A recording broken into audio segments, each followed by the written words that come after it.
Joining us now to talk about the Russia-Ukraine war, the Israel-Hamas war, and how both impact the Middle East and this world. Former Pakistani President Dr. Arif Alvi. He's actually a graduate from the University of Michigan many years ago, but yes, it's safe to say, right? Yes, 1975. 1975. It is an honor to have you here and to interview you on this program. Thanks for joining us here. Thank you very much. So let me ask you, I want to play a soundbite because I want to ask you your reflections on this Trump administration, a president who you recently wrote a letter to after he assumed office for the second time, wishing him well.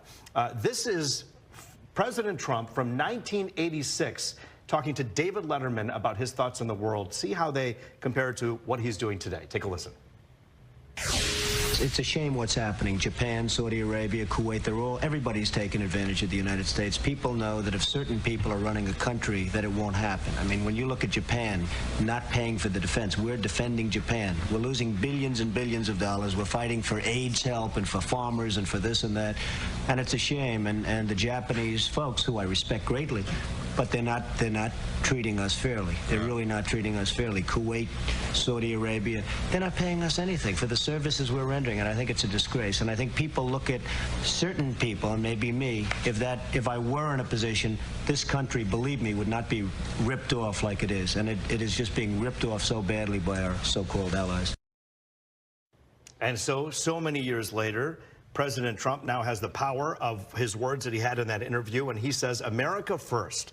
What are your thoughts on his America first policies? I think that's an important thing to say, because recently I just heard a statement which Mr. President Trump made, and that was he's looking forward to 50% reductions in defense expenditure, and he's looking forward to cooperation with Putin and President Xi from China, and I believe that's a very good signal for world peace. I think United States and under President Trump has realized that spending so much money for wars outside of the United States is a great burden on the U.S. economy, and it shatters world peace everywhere. So this is good, and in fact, what he has been insisting on is what he said during his election process, is that he'll come to a solution as far as Ukraine is concerned. He wants to come to solutions. He wants to limit the influence of deep state in creating wars. I think this is an out-of-the-box attitude of the president, and that is what, when Mr. Imran Khan came, and I'm here on a mission that Imran Khan should be freed. And who is the Prime Minister, former Prime Minister, yeah. And he has gone through something similar which Mr. Trump went through. Entire judiciary has been against him. He has been put under false charges into prison, and he's being the democracy in Pakistan has been totally sabotaged. The Supreme Court has been stacked up against the people and democracy. So the weaponization of the justice system, as was claimed, was happening here. And the human rights abuses which are happening in Pakistan. People, you see, all mediums are closed. Mr. Imran Khan's picture cannot be shown on television. His voice cannot be there. His trial is going place. Is happening inside the jail.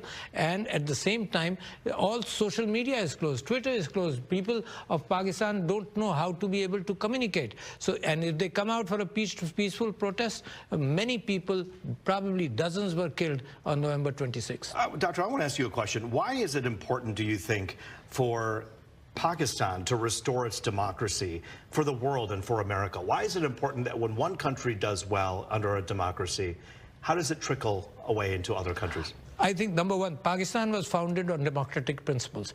You see, when the British were getting out of India, what they did was they held elections, and those regions which wanted to be part of Pakistan, they became part of Pakistan, and those regions which wanted to be part of India remained part of India.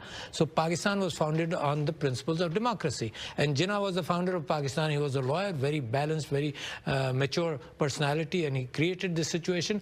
And since then, Pakistan has been struggling to come into democracy. It is remarkable that India went towards democracy. Pakistan had this sprinkling of military capture and military rule almost continuously. Now, United States is founded on democracy. Right. See? And I believe the third most populous country in the world, which is the United States, and the fifth most popular country in the world, which is Pakistan, if there are democracies interacting with each other, rather than the United States acting with, cooperating with military dictators, etc., there will be a people-to-people loving contact with the U.S., which has never happened before. Kind of like India and the U.S. Yes. has right now. That's very important. I want to ask you a little bit about your opinion when you hear about this president talking about taking Gaza and relocating refugees. Is that something you think is reasonable, or is that simply a negotiation tool you think that President Trump is using? I don't know what is in the mind of President Trump, but I think Pakistan government and the Muslim governments throughout do not like this kind of displacement, because you're cleansing, you're ethnic cleansing a place where traditionally throughout hundreds of years the Palestinians have been there, and what has happened in Gaza is something which the world has seen. You know, the people, the children, there's so much of killing which has happened, and we must come out of this situation. And Mr. Trump, President Trump has the capability of trying to solve the Middle East situation, and the United States has been committed to a two-state Palestinian solution, and I think that has to be worked upon. My final question, as we only have 1 minute left here, you hear a lot about Elon Musk and you hear about the Department of Government Efficiency. Do you believe, just as an administrator, as someone who watches the world and was the leader in Pakistan, that he's going too far? Do you think his power is overreached, or do you think that he's in the right position? I think that's a good mix in this government. Why is it a good mix? Because Mr. Elon Musk has done tremendous, he's done wonders in trying to handle scientific developments. In fact, in rocket science and everything, his approach is unique, and that experience is important with Mr. Trump. With Mr. Trump coming in and Doge working on trying to trim inefficiencies in the government is important. And recently, Mr. Trump has been conscious of the fact that U.S. aid has been misused.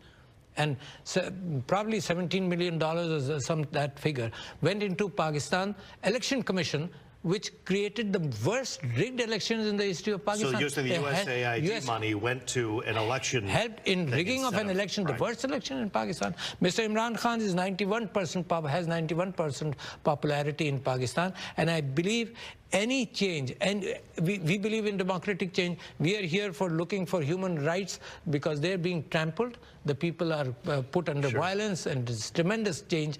We need the freedom to assemble, to protest, and the media. Dr. Alvi, the former president of Pakistan, joining us here on The Pulse tonight. Thank you for your time. Thank you, Rick. We appreciate